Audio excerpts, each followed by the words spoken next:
আমাদের সমাজের মধ্যে অনেক মানুষ অভাবের তাড়নায় অনেক আল্লাহর বিরুদ্ধে অভিযোগ করে, জুড়ে বলেন আছে না নাই?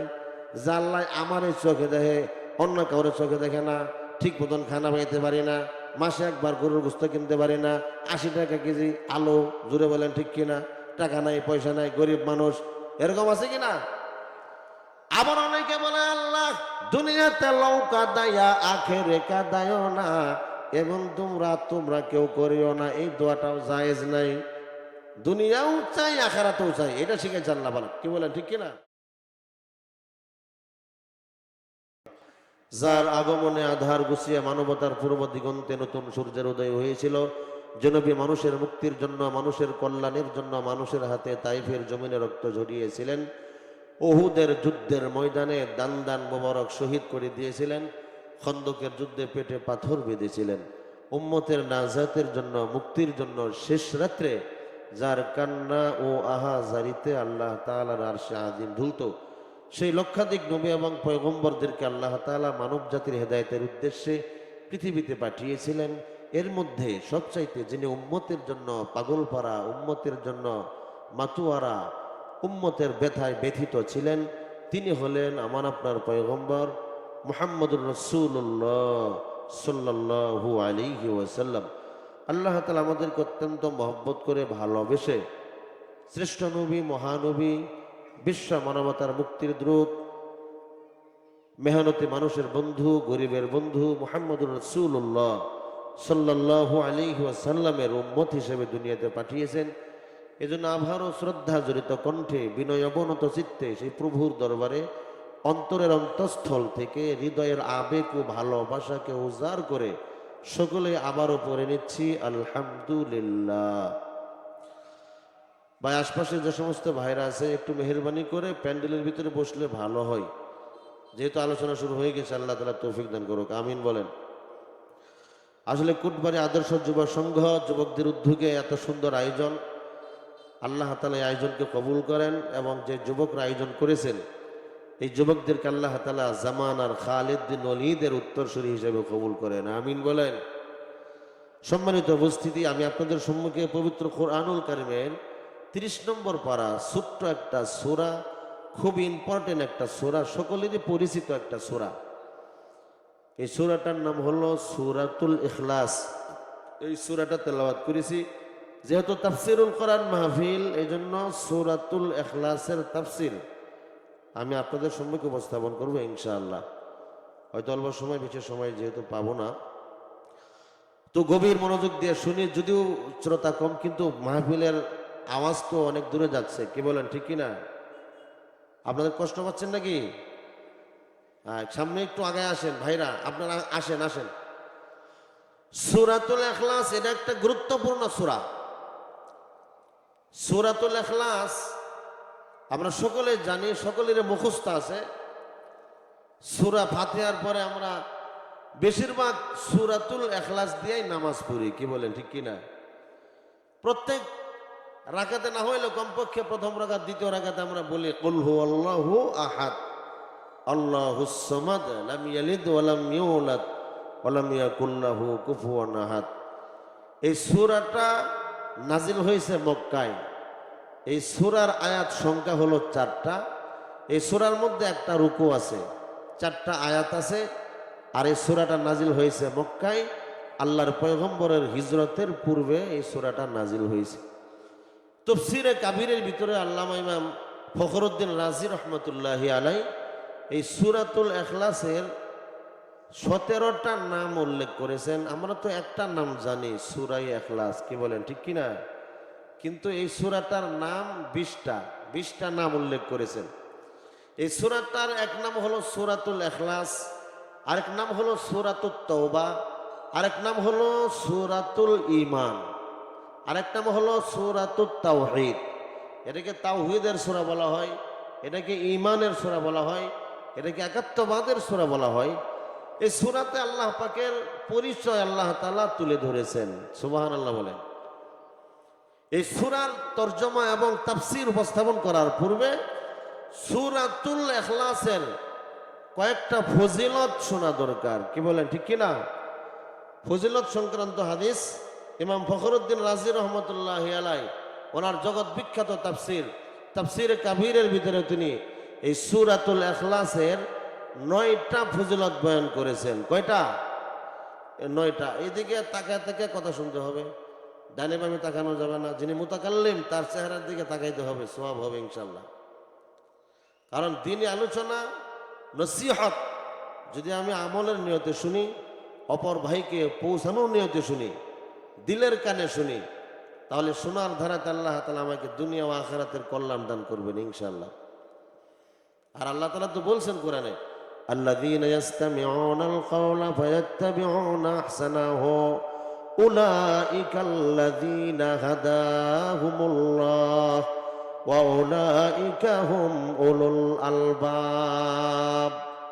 যারা আমার দ্বীনের কথাবার্তা শুনে, কোরআনের কথা শুনে, ফায়াত্তাবিউনা আহসানাহু, ওই কথাগুলোর উপর, উত্তম কথাগুলোর উপর আমল করে, আল্লাহ তাআলা বলেন উলাইকাল্লাযীনা হাদাহুমুল্লাহ, আমি আল্লাহ পাক তাদেরকে হেদায়েতের দৌলত দান করব। জোরে কোন সুবহানাল্লাহ।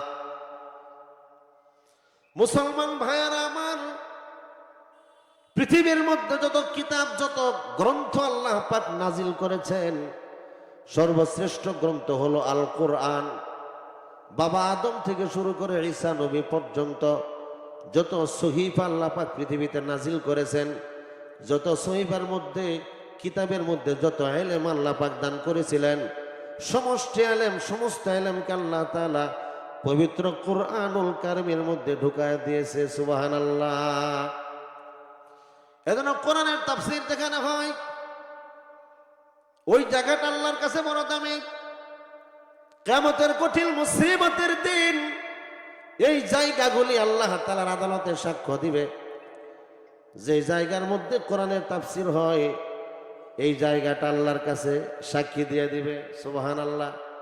এই জায়গার মধ্যে বসে বসে যারা কোরআনের তাফসীর শুনেছে, তাদের সম্পর্কে ফেরেশতারা সাক্ষ্য প্রদান করবে। এবং যে জমিনে বসে বসে কোরআনের তাফসীর শুনছি, এই জমিনটা কিয়ামতের দিন আমার আপনার পক্ষে সাক্ষী হয়ে যাবে। এজন্য মামুলি কিছুই না, অনেক বড় দামি একটা আমল। আল্লাহ তাআলা ধ্যানের সাথে শোনার তৌফিক দান করেন, আমিন বলেন। সূরাতুল ইখলাস দামি একটা সূরা, যেই সূরাটা আল্লাহ তাআলা মক্কায় নাজিল করেছেন। সূরা ইখলাসের তাফসীর শোনার আগে, এটার ব্যাখ্যা শোনার আগে, তরজমা শোনার আগে কয়েকটা ফজিলত শোনায়া দেয়। ইমাম ফখরুদ্দিন রাজি রহমতুল্লাহি আলাইহি তার জগৎ বিখ্যাত তাফসিরে কাবীরের মধ্যে উল্লেখ করা হয়েছে, সূরাতুল ইখলাস যখন কোনো বান্দা ইয়াকিনের সাথে, ইখলাসের সাথে একবার তেলাওয়াত করে, আল্লাহ পাক তার আমলনামায় 100 শহীদের নেকি দিয়ে দিবে। সুবহানাল্লাহ। আসতে বললেন কেন? জোরে কোন সুবহানাল্লাহ। এটা কি মামুলি কথা? রাসূলের হাদিস। ওয়াহিদ মাররাতান, একবার তেলাওয়াত করলে 100 শহীদের নেকি আল্লাহ পাক তার আমলনামায় দান করবেন। এটা হলো সূরাতুল ইখলাসের 1 নম্বর ফজিলত। বিশ্বনবী, মানবতার বন্ধু, মেহনতি মানুষের বন্ধু, গরিবের বন্ধু মুহাম্মদুর রাসূলুল্লাহ সাল্লাল্লাহু আলাইহি ওয়াসাল্লাম ফরমান, সূরাতুল ইখলাসের 2 নম্বর ফজিলত, আল্লাহর পয়গম্বর বলেন, যদি কোনো বান্দা সূরাতুল ইখলাস ইয়াকিনের সাথে একাগ্রচিত্ত মন নিয়া আল্লাহ তাআলাকে রাজি এবং সন্তুষ্টির জন্য এই সূরাতুল ইখলাস একবার তেলাওয়াত করে, বাবা আদম থেকে শুরু করে আজ পর্যন্ত যত মানুষ পৃথিবীতে আগমন করেছে এবং কিয়ামত পর্যন্ত যত মানুষ পৃথিবীতে আগমন করবে, সাওয়াউন কানা মুমিনান আও কাফিরান, চাই সে মুমিন হোক অথবা কাফের হোক, যে কেউ হোক না কেন, ওই সংখ্যা দিয়া 10 দিয়া গুণ দিলে যেই পরিমাণ গুণফল হবে, ওই পরিমাণ নেকি আল্লাহ তাআলা তার আমলনামায় দান করবে। সুবহানাল্লাহ। এ মুসলমান ভাইরা, হলো সূরাতুল ইখলাসের 2 নম্বর ফজিলত বললাম। ইমাম ফখরুদ্দিন রাজি রহমাতুল্লাহি আলাইহি তাফসীরে কাবীরের মধ্যে সূরাতুল ইখলাসের 3 নম্বর ফজিলত বলেন, বিশ্বনবী, মায়ার নবী, রাহমাতুল লিল আলামিন মুহাম্মাদুর রাসূলুল্লাহ সাল্লাল্লাহু আলাইহি ওয়াসাল্লাম ফরমান, সূরাতুল ইখলাস যদি কোনো বান্দা 3 বার যদি কোনো বান্দা সূরাতুল ইখলাস তেলাওয়াত করে, গোটা 30 পারা তেলাওয়াত করলে যে পরিমাণ নেকি হবে, ওই পরিমাণ নেকি আল্লাহ তাআলা তার আমলনামায় জমা করে দিবে। আল্লাহু আকবার বলেন। কুল হুয়াল্লাহু আহাদ। একবার সকলে আমার সাথে পড়েন, জবান খুলে পড়েন। কুল হুয়াল্লাহু আহাদ আল্লাহুস সামাদ লাম ইয়ালিদ ওয়া লাম ইউলাদ ওয়া লাম ইয়াকুল লাহু কুফুয়ান আহাদ। জোরে কোন আল্লাহু আকবার। এ মুসলমান যুবক ভাইয়েরা, পর্দার অন্তরালের মা, নওজোয়ান যুবক ভাই, গভীর মনোযোগ দিয়ে শুনেন।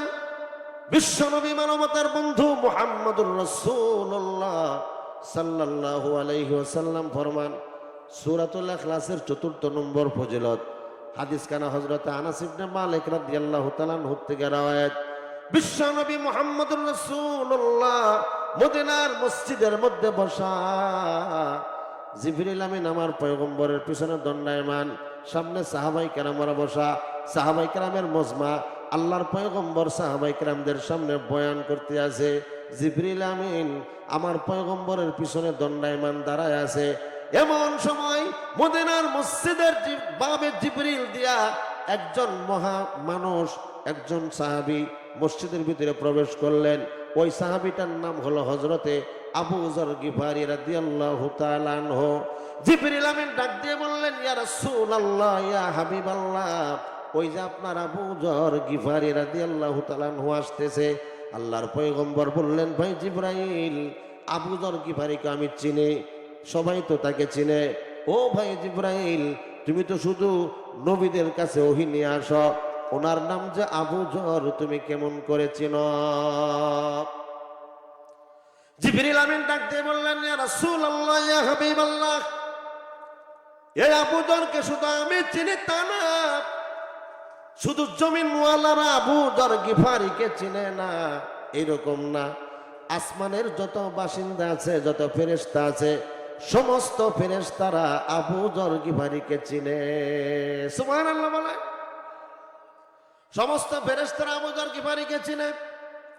আল্লাহর পয়গম্বর বললেন, জিবরাইল, আমার আবু যর এমন কি আমল করে যে আমলের বিনিময়ে আসমানের ফেরেশতারাও তাকে চিনতে পায়।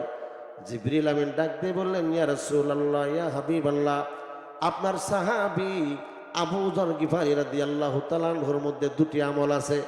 1 নম্বর, সে নিজের সব সময় মিটায় রাখে, আজিজি এবং ইনকিসারিতার মধ্যে আছে, কোনো বরত্ব জাহির করে না, দাম্ভিকতার অহমিকতার মধ্যে নাই। সুবহানাল্লাহ। আর 2 নম্বর গুণ হলো বিকাসরাতি তিলাওয়াতি সূরাতুল ইখলাস, আর সে বেশি বেশি আল্লাহর কোরআনের সূরা ইখলাস তেলাওয়াত করে। সুবহানাল্লাহ। সূরা ইখলাস তেলাওয়াত করার দরুন আল্লাহ পাক তার ইজ্জত আর সম্মানকে বাড়ায় দিয়েছে। আল্লাহু আকবার বলেন। তাহলে সূরাতুল ইখলাসের ফজিলত আছে না নাই? কত নম্বর ফজিলত বললাম? 4 নম্বর। কত নম্বর? 4 নম্বর ফজিলত। হে মুসলমান ভাই, সূরাতুল ইখলাসের 5ম নম্বর ফজিলত, বিশ্বনবী মুহাম্মদুর রাসূলুল্লাহ সাল্লাল্লাহু আলাইহি ওয়াসাল্লাম বলেন, আমরা তবুকের যুদ্ধের ময়দানে চলে গেলাম। সাহাবায়ে কেরামের বিশাল বড় বহর নিয়ে আল্লাহর পয়গম্বর তবুকের যুদ্ধের ময়দানে চলে গেলেন। 28,000 সাহাবায়ে কেরাম তবুকের যুদ্ধের ময়দানে গিয়ে দেখেন বেঈমান কাফেররা একটাও নাই, পুরো ময়দান ফাঁকা। আল্লাহর পয়গম্বর বললেন, সাহাবীরা শোনো, হয়তো আমাদের আগমনের সংবাদ পাইয়া বেঈমান কাফেররা সব পালায়া গেছে। এবার যেহেতু আমরা তবুকের ময়দানে হাজির হয়ে গেছি, আমরা এখানে 3 দিন অবস্থান করব। জোরে বলেন, কয়দিন? আল্লাহর পয়গম্বরের নিয়ম ছিল, সিস্টেম ছিল, যখন কোন জামাত বা আল্লাহর রাস্তায় বা জিহাদের ময়দানে যেতেন, সেখানে 3 দিন অবস্থান করতেন। কতদিন? 3 দিন অবস্থান করতেন, নবীদের সুন্নাত। আল্লাহর পয়গম্বর বললেন, আমরা তবুকের যুদ্ধের ময়দানে 3 দিন অবস্থান করব। প্রথম দিন রাত্রি অতিবাহিত করলেন, ফজরের নামাজ পর আল্লাহর পয়গম্বর সাহাবায়ে কেরামদেরকে বললেন তাসবিহাত তেলাওয়াত করো। নিজ নিজ মামুলাত শেষ করলেন। সাহাবায়ে কেরাম নিজ নিজ মামুলাত শেষ করে আল্লাহর পয়গম্বর বললেন সাহাবায়ে কেরাম শোনো, আমাদের আগমনের সংবাদ পাইয়া বেঈমান কাফেররা তবুকের পাহাড়ের উপরে চূড়ায় চূড়ায় তারা পালায়া থাকতে পারে, তোমরা সকলেই তবুকের পাহাড়ের উপরে ওঠো। আল্লাহর পয়গম্বর রাহমাতুল লিল আলামিন সাহাবায়ে কেরামের বিশাল বড় বহর নিয়া তবুকের পাহাড়ের উপরে উঠলেন। সুবহানাল্লাহ। সেখানে উঠে ইশরাকের নামাজ আদায় করলেন। ইশরাকের পরে সাস্তের সময় হয়ে গেছে। হঠাৎ করে আকাশের দিকে তাকায় দেখে আকাশের মধ্যে সূর্য আছে, সূর্যের মধ্যে কোনো আলো নাই। লাইসা লাহা জিয়াউন ওয়ালা শুআবুন, সূর্য আলোহীন হয়ে গেছে, চতুর্দিক দিয়ে অন্ধকারাচ্ছন্ন হয়ে গেছে, অর্থাৎ সূর্যগ্রহণ লেগে গেছে। আল্লাহর পয়গম্বর বললেন সাহাবারা শোনো, সূর্যগ্রহণ লেগে গেছে, এখন সূর্যগ্রহণের নামাজ আদায় করো। বিশ্বনবী মুহাম্মদুর রাসূলুল্লাহ সাল্লাল্লাহু আলাইহি ওয়াসাল্লাম সহ সাহাবায়ে কেরাম তবুকের পাহাড়ের উপরে সূর্যগ্রহণের নামাজ আদায় করলেন। নামাজ পড়া শেষ, ডানে আর বামে সালাম ফিরালেন। সালাম ফিরানো শেষ, এমন সময় জিবরিল আমিন আল্লাহর পয়গম্বরের সামনে হাজির হয়ে গেছে। সুবহানাল্লাহ। আল্লাহর পয়গম্বরের সামনে এসে জিবরিল আমিন সালাম দিলেন, আসসালাতু ওয়াসসালামু আলাইকা ইয়া রাসূলুল্লাহ, আসসালাতু ওয়াসসালামু আলাইকা ইয়া হাবিবাল্লাহ। এই যে সালামটা, এইটা আল্লাহর পয়গম্বরের রওজা তাহারের সামনে গিয়ে দিতে পারবে। সুবহানাল্লাহ। রাসূলের যে রওজা আছে রিয়াজুল জান্নাহ,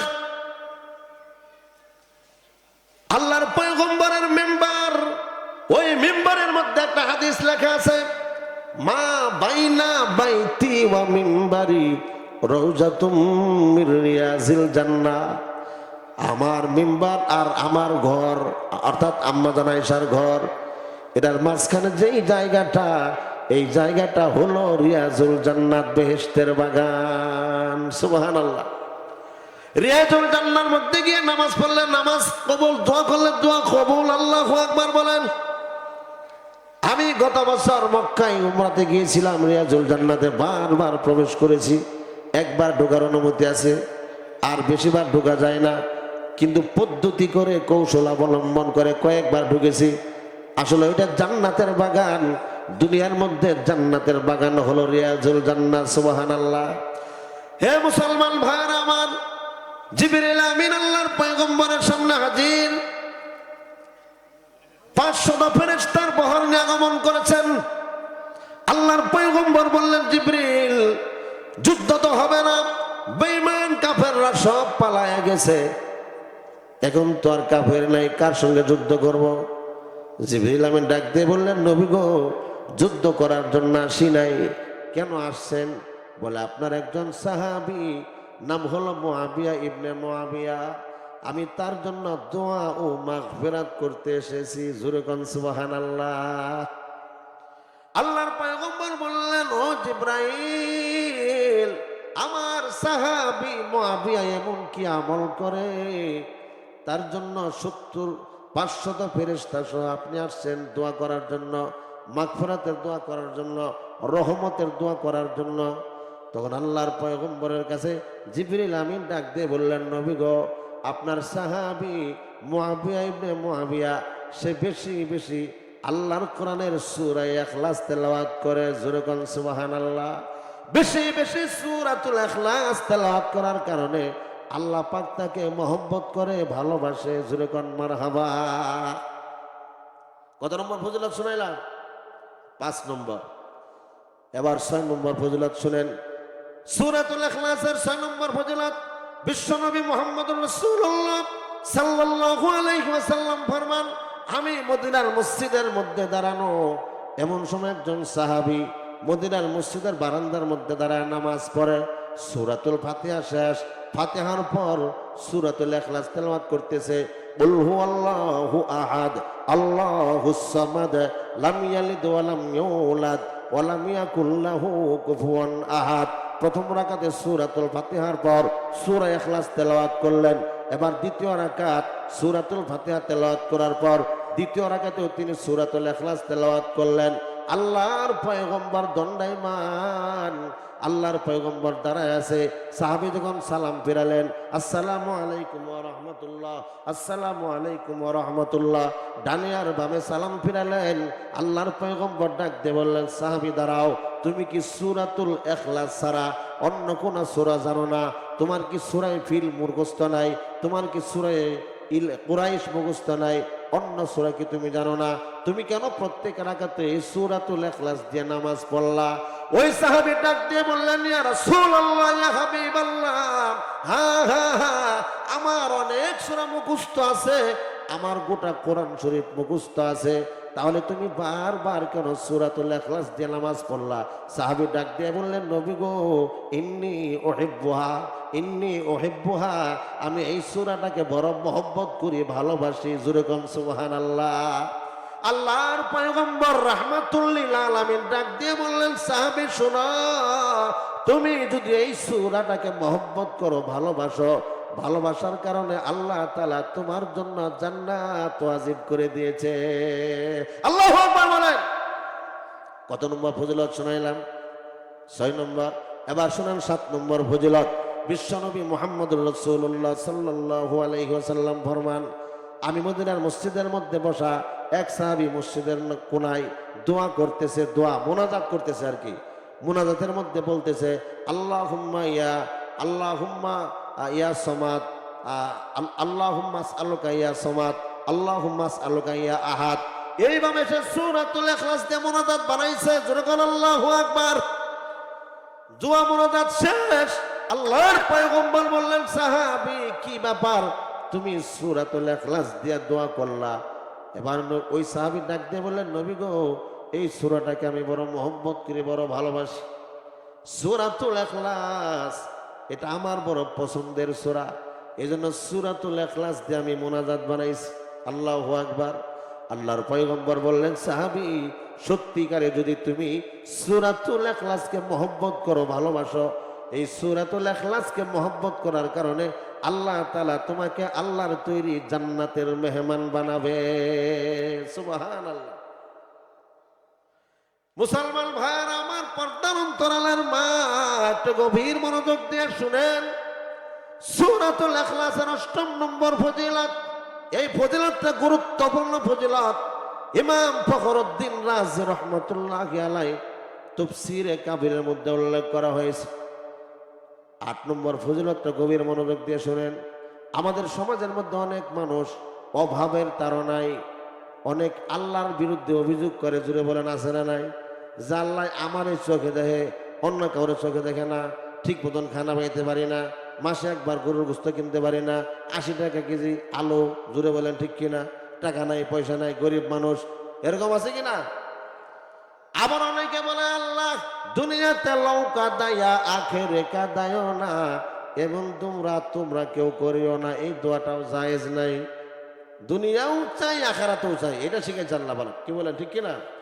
আল্লাহ তাআলা বলেন, রব্বানা আতিনা ফিদ দুনিয়া হাসানাতাও ওয়া ফিল আখিরাতি হাসানা ওয়া কিনা আযাবান নার। আতিনা ফি দারে দুনিয়া না হাসান, আতিনা ফি দারে উকবানা হাসান, ইয়া গিয়াসাল মুস্তাগীথিন আহদিনা লফতেখার বিল উলুমে ওয়াল গিনা। हर गरी में दिल तू तैयार है, जो न मांगे उससे तो बेजार है। আল্লাহু আকবার বলেন। এ মুসলমান ভাই, আল্লাহর কাছে চাও, রব্বানা আতিনা ফিদ দুনিয়া হাসানাতাও ওয়া ফিল আখিরাতি হাসানা। আয় আল্লাহ, আমি দুনিয়ার কল্যাণও চাই, আখিরাতেও কল্যাণও চাই। দুনিয়াও দাও, আখিরাতেও দাও। দুনিয়াতেও কাটতে চাই না, আমি আখিরাতেও কাটতে চাই না। জুড়ে বলেন ঠিক কিনা? গরিব একজন সাহাবী, অনেক দূরে তার বাড়ি, বহু দূর থেকে সফর করে মদিনায় আগমন করেছে। বৌদ্ধ সাহাবী, গ্রাম্য সাহাবী, ঘোড়ার পিঠে সওয়ার হইয়া মদিনাতে আগমন করেছে। মদিনার শহরে ঢুকে বলতেছে, আমার নবী কোথায়, আমার রাসূল কোথায়? সাহাবায়ে কেরাম বলেন, নবীজি মদিনার মসজিদের ভিতরে বিদ্যমান। আমার পয়গম্বর রাহমাতুল লিল আলামিন মদিনার মসজিদের মধ্যে বসা ছিলেন। ওই গ্রাম্য সাহাবী ধুলায় ধূসরিত দুর্গম গিরিপথ কান্তার মরুভূমি পাড়ি দিয়া বহু রাস্তা অতিক্রম করে মদিনায় আগমন করেছে। চেহারার মধ্যে ধুলা বালুর ছাপ, একদম ধুলায় দূষিত হয়ে গেছে। এই অবস্থায় বিশ্ব নবী মুহাম্মদুর রাসূলুল্লাহর সামনে গিয়ে বসছে। সুবহানাল্লাহ।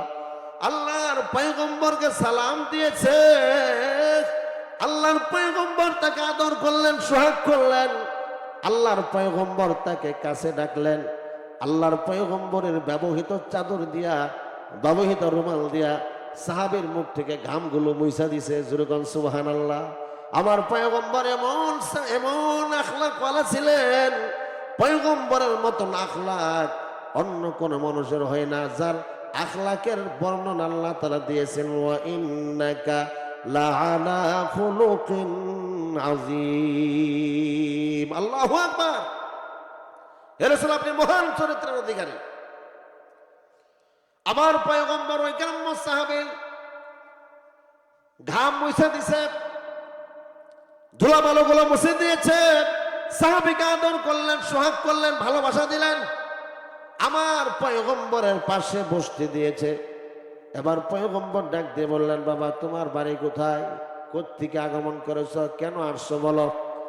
ওই সাহাবী ডাক দিয়ে বলে, হুজুর বহুদূর আমার বাড়ি, অনেক রাস্তা অতিক্রম করে আমি আপনার কাছে এসেছি। আমি একটা অভিযোগ নিয়ে আপনার কাছে হাজির হয়েছি। একটু গভীর মনোযোগ দেন এদিকে। কি অভিযোগ?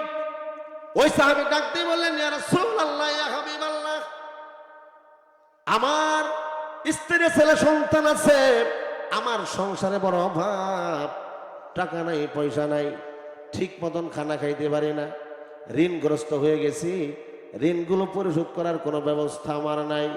ইয়া রাসূলুল্লাহ, ইয়া হাবিবাল্লাহ, আমাকে আপনি এমন একটা আমল শিখাইয়া দেন যে আমলের বদলতে আল্লাহ তাআলা যেন আমার অভাব অনটন দূর করে দেয়।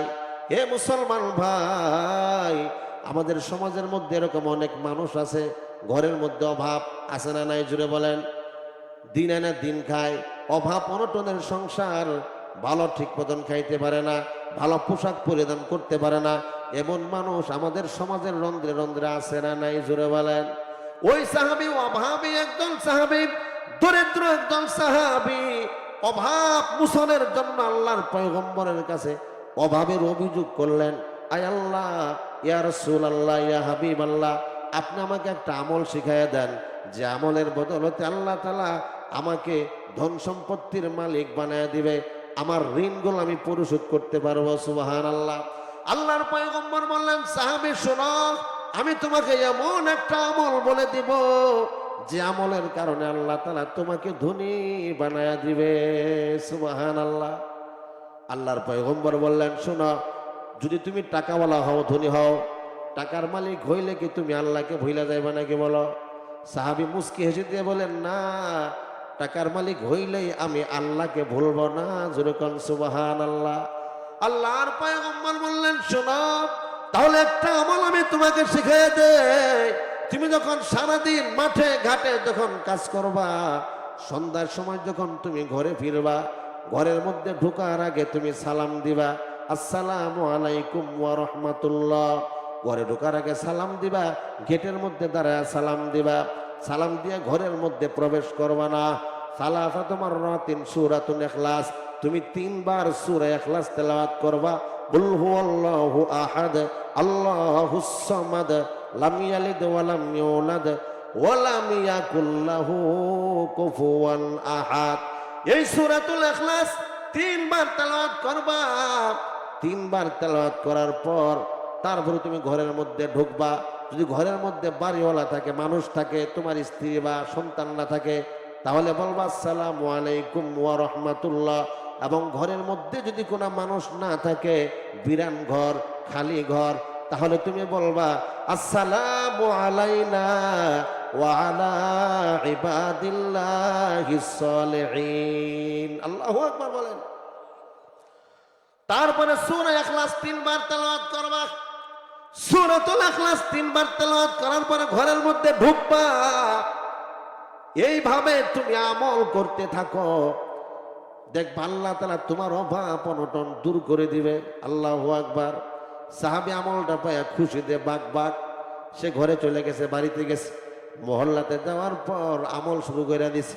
সারাদিন মাঠে ঘাটে কাজ করে।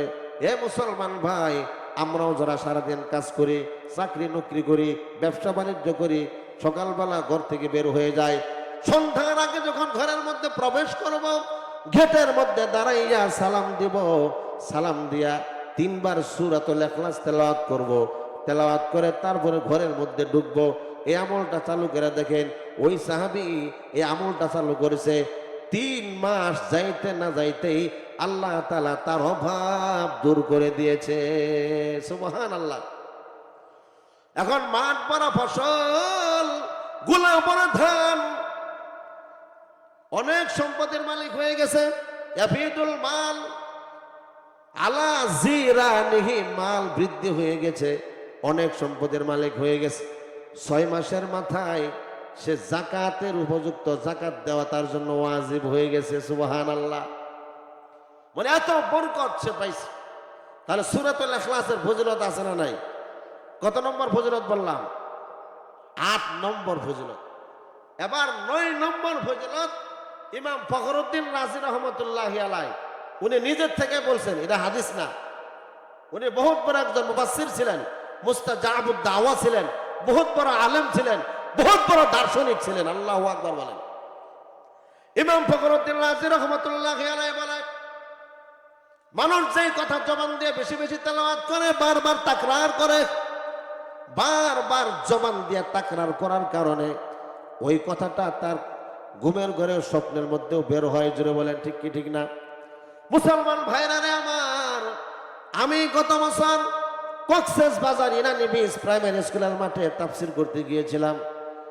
রাত্রি 12টার পরে আমার টিকিট ছিল, যাওয়ার সময় গিয়েছিলাম বিমানে। আসার সময় আমার পাশে একজন সিট, আমার সিটের পাশে এক সিট, এক নওজোয়ান যুবক, গাড়ির মধ্যে ঘুম আসছে। ঘুমের ঘরে সে বলতেছে এয়ারটেল, টেলিটক, গ্রামীণ, বাংলা লিঙ্ক, মানে বুঝলেন না, খালি টেলিটক, বাংলা লিঙ্ক, গ্রামীণ এগুলো বলতেছে। আমি বলি, তুমি এগুলো কি বলতেছো? কয় কি কই? কি গ্রামীণ, বাংলা লিঙ্ক, টেলিটক মানে এগুলো কি? বলে হুজুর, আমি আন্দার কেল্লা মোড়ের দোকান আছে, ফ্লাক্সিলুডের দোকান, সারাদিন খালি টাকা ফ্লাক্সিলুড করি, এয়ারটেল, রবি, গ্রামীণ, বাংলা লিঙ্ক, বারবার এটা বলি। তো আমার মাও বলছে আমি নাকি ঘুমের ঘরেও এটা বলি। কি বলেন? যে ব্যক্তি সোনা বন্ধুরে গান গায়, তাহলে ঘুমের ঘরেও সে সোনা বন্ধুর টান মারে। জুড়ে বলেন ঠিক কি ঠিক না? ইমাম ফখরুদ্দিন রাজি রহমাতুল্লাহি আলাইহি বলে, সূরাতুল ইখলাস বারবার তেলাওয়াত করার কারণে যার অভ্যাস হয়ে যায়, ঘুমের ঘরে যদি কোনো ব্যক্তি সূরা ইখলাস তেলাওয়াত করে, মানে ঘুমের ঘরে সূরা ইখলাস তেলাওয়াত করে, কুল হুয়াল্লাহু আহাদ আল্লাহুস সামাদ লাম ইয়ালিদ ওয়া লাম ইউলাদ ওয়া লাম ইয়াকুল লাহু কুফুয়ান আহাদ, ঘুমের ঘরে যদি কোনো ব্যক্তি সূরা ইখলাস তেলাওয়াত করে, ইমাম ফখরুদ্দিন রাজি কয় ওই ব্যক্তি মুস্তাজাবুদ দাওয়া হয়ে যাবে। সুবহানাল্লাহ। মুস্তাজাবুদ দাওয়া মানে কি? তার দোয়া আল্লাহ তাআলার কাছে কবুল। হাত তুইলা দোয়া করতে দেরি, আল্লাহ তাআলা কবুল করতে একটা মুহূর্ত দেরি করবে না। আল্লাহু আকবার বলেন।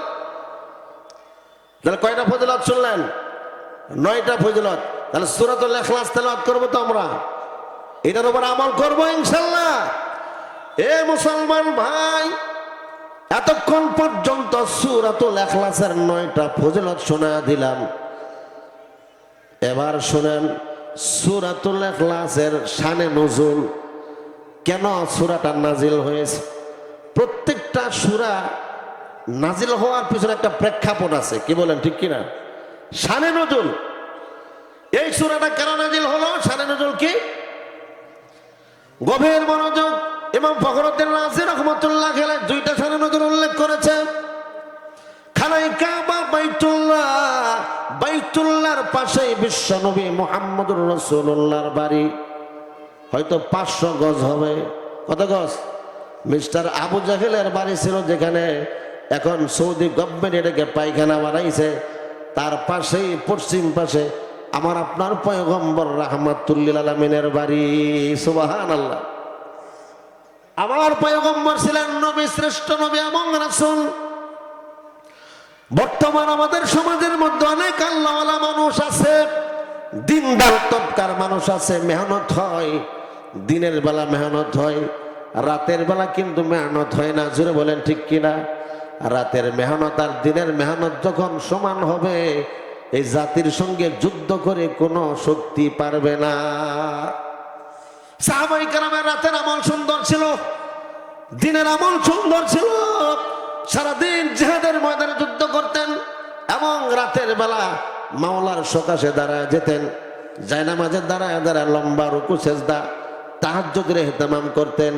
এ মুসলমান ভাই, থানবী রহমতুল্লাহ আলাইহি কিতাবের মধ্যে লেখে, ফজরের নামাজের আগে জবান দিয়ে যেই কথাটা বের হয়, মৌতের সময় জবান দিয়ে ওই কথাটা বের হয়। সুবহানাল্লাহ।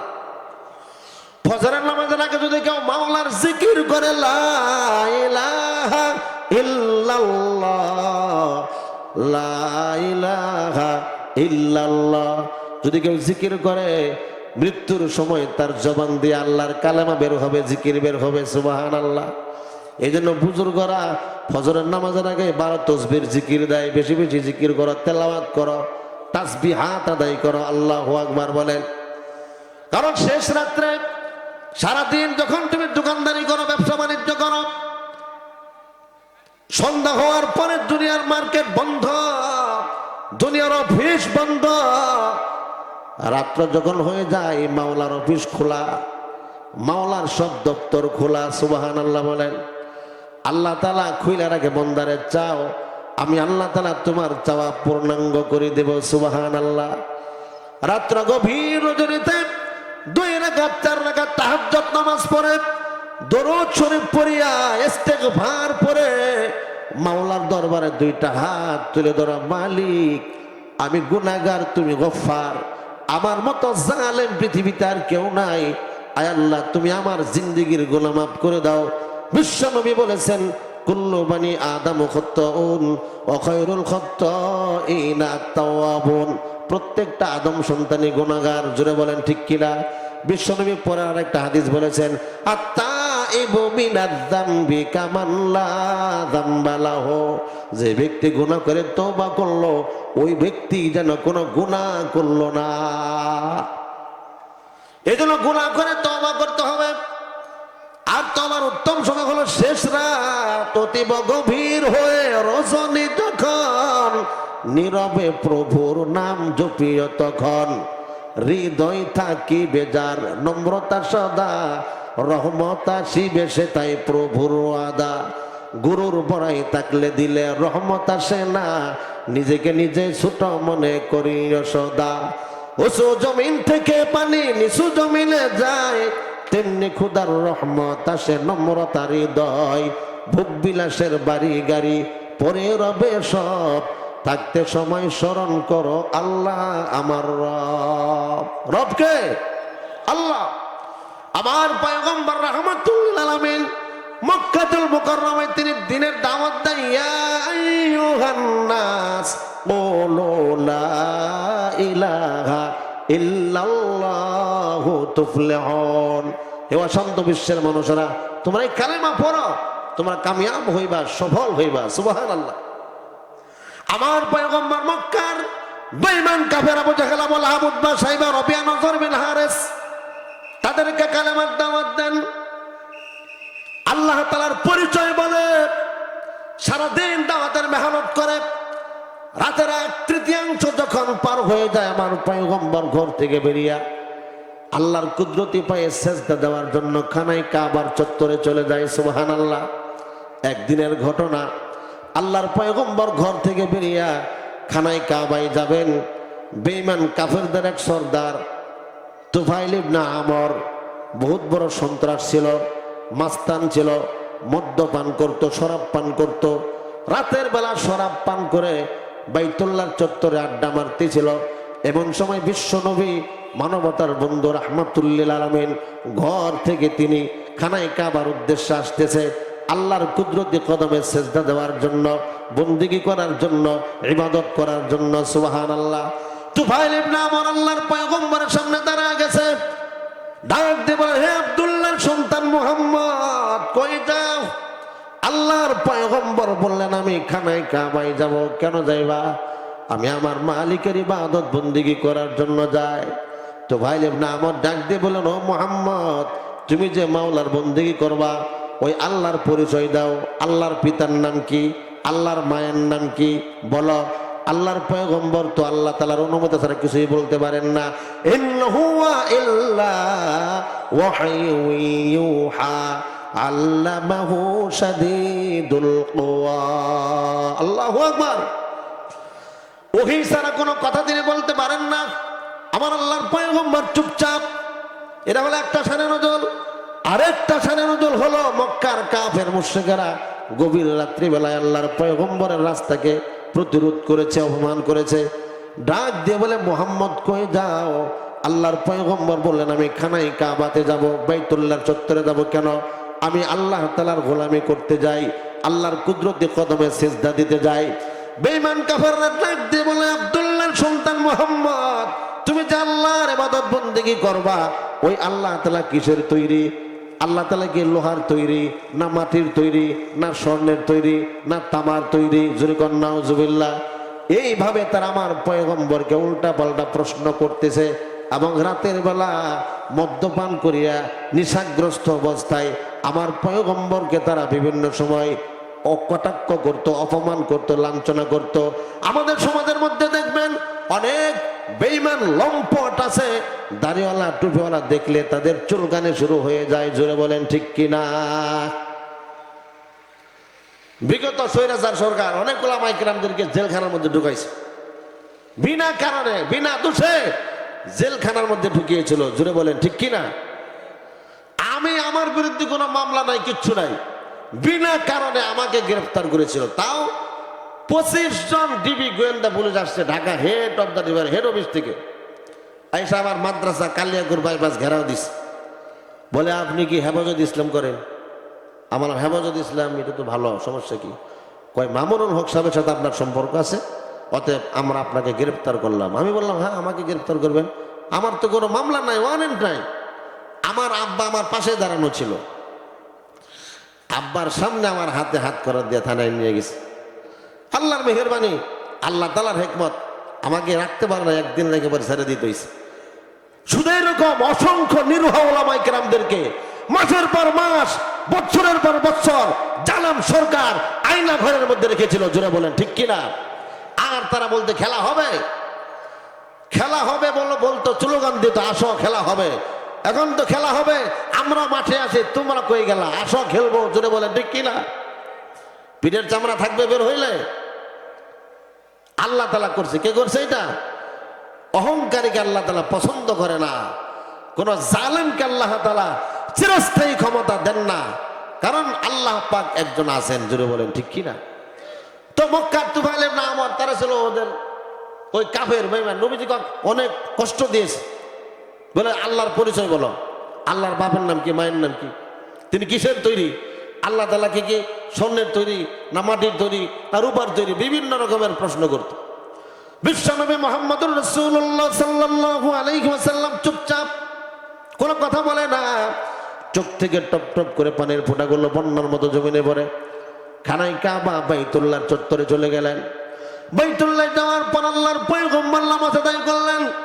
নামাজের পর পয়গম্বর আরবি সেজদায় আল্লাহর কাছে দোয়া করেন, আল্লাহ, মক্কার কাফের আর বেঈমানরা আমাকে অপমান করতে আছে, আমাকে নির্যাতন করে এবং আপনার পরিচয় জানতে চায়। আমি তো আপনার পরিচয় ভালো করে জানি না, আমি তো আলেমুল গায়েব না। আয় আল্লাহ, তুমি রহমান, তুমি রহিম, তুমি ফাইসালা করো। আল্লাহর পয়গম্বরের চোখে পানি।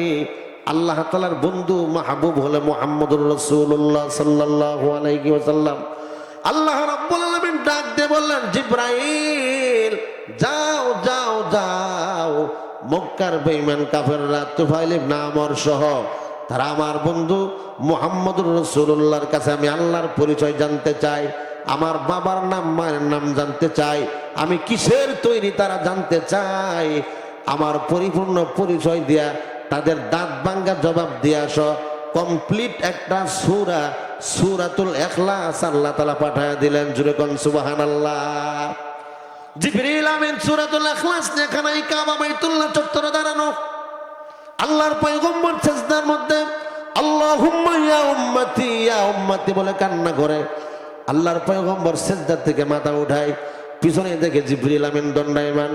জিবরিল আমিন ডাক দিয়ে বললেন, ইয়া রাসূলুল্লাহ, ইয়া হাবিবাল্লাহ, খুশির সংবাদ। কি খুশির সংবাদ? মক্কার বেঈমানরা আপনার কাছে আল্লাহর পরিচয় জানতে চাই। আল্লাহ কিসের তৈরি, তার মায়ের নাম কি এবং তার বাবার নাম কি। আল্লাহ পাকের পরিচয় দিয়া মক্কার বেঈমান কাফেরদের দাঁত ভাঙ্গা জবাব দিয়ে আল্লাহ তাআলা কমপ্লিট একটা সূরা নাজিল করেছে, সূরাতুল ইখলাস। আল্লাহু আকবার বলেন। জিবরিল আমিন আল্লাহর পয়গম্বরকে ডাক দিয়ে বলেন, ইয়া রাসূলুল্লাহ, আপনি শুনেন, তেলাওয়াত করে। জিবরিল আমিন তেলাওয়াত করে শোনায় দেয়, কুল হুয়াল্লাহু আহাদ। যাদের জবান আছে কথা বলতে পারেন আমার সঙ্গে পড়েন, আর যারা কথা বলতে পারেন না তারা চুপ থাকেন। কুল হুয়াল্লাহু আহাদ আল্লাহুস সামাদ লাম ইয়ালিদ ওয়া লাম ইউলাদ। আর একটু জোরে বলা যায় না? জবান ছেড়ে দিয়ে বলেন না। আর আল্লাহর নাম নিবেন এত কার্পণ্য করেন কেন? জবান দিয়েছেন কে? জোরে বলেন। কথা বলার যোগ্যতা দিয়েছেন কে? তাহলে আল্লাহর দেওয়া জবান দিয়ে আল্লাহর কোরআন পড়বেন, ভয় কিসের? জবান খুলে পড়ুন। কুল হুয়াল্লাহু আহাদ আল্লাহুস সামাদ লাম ইয়ালিদ ওয়া লাম ইউলাদ ওয়া লাম ইয়াকুল লাহু কুফুয়ান আহাদ। কোন আল্লাহু আকবার। জিবরিল আমিন সূরাতুল ইখলাস শোনায় দিলেন। এটা হলো সূরাতুল ইখলাসের শানে নুজুল। সূরাতুল ইখলাসের 9টা ফজিলত শুনলেন, সূরাতুল ইখলাসের শানে নুজুল শুনলেন, কেন সূরাটা নাজিল হয়েছে। এবার শুনেন সূরাতুল ইখলাসের তরজমা। আল্লাহ তাআলা ডাক দিয়ে বললেন, বন্ধু, মক্কার বেঈমান কাফেরদেরকে তুমি বলে দাও, কুল হুয়াল্লাহু আহাদ, আমি আল্লাহ তাআলা একক সত্তা। আল্লাহ একক, অদ্বিতীয়। আল্লাহুস সামাদ, তিনি কারো মুখাপেক্ষী না, আল্লাহ তাআলা বেনিয়াস। আল্লাহু আকবার বলেন। লাম ইয়ালিদ ওয়া লাম ইউলাদ, তিনি কাউকে জন্ম দেন নাই এবং কারো থেকে জন্মগ্রহণ করেন নাই। ওয়া লাম ইয়াকুল লাহু কুফুয়ান আহাদ, লাইসা কামিথলিহি শাইউন, তার সমকক্ষ কেউ না। জোরে কোন সুবহানাল্লাহ। সূরাতুল ইখলাস নাজিল হয়ে গেল। আমার পয়গম্বরের চেহারার মধ্যে খুশির ছাপ। আল্লাহর পয়গম্বর চিৎকার দিয়ে খানায় কাবার চত্বরে দাঁড়ায় দাঁড়ায় মক্কার বেঈমান কাফেরদের দাঁত ভাঙ্গা জবাব দিয়ে দিলেন, কুল হুয়াল্লাহু আহাদ আল্লাহুস সামাদ লাম ইয়ালিদ ওয়া লাম ইউলাদ ওয়া লাম ইয়াকুল লাহু কুফুয়ান আহাদ। আল্লাহ পাক একক সত্তা, আল্লাহ ছাড়া কোনো রব নাই। আমার হায়াতের মালিক আল্লাহ, মৌতের মালিক আল্লাহ, ইজ্জতের মালিক আল্লাহ, শান্তির মালিক আল্লাহ, নিরাপত্তার মালিক। জুড়ে বলুন কে? কে শান্তি দিতে পারে? জুড়ে বলুন কে? আল্লাহ রাব্বুল আলামিন, সব কিছুর মালিক আল্লাহ। হে মুসলমান ভাই, আমি আল্লাহর গোলাম। আল্লাহ তাআলা আমাকে আল্লাহর খাঁটি গোলাম হিসেবে দুনিয়াতে পাঠাইছে। দুনিয়াতে যতদিন থাকবো গোলামি করব কার? মস্তক অবনত করব কার সামনে? জুড়ে বলেন। না খাজা বাবার সামনে? কার সামনে? আল্লাহর সামনে। আমি আল্লাহর গোলাম, যতদিন দুনিয়াতে থাকবো আল্লাহর গোলামি করব। সুবহানাল্লাহ।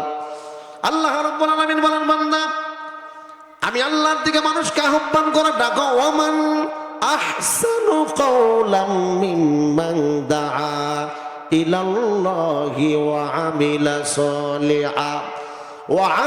সালিহান ওয়া ক্বালা ইন্নানি মিনাল মুসলিমিন।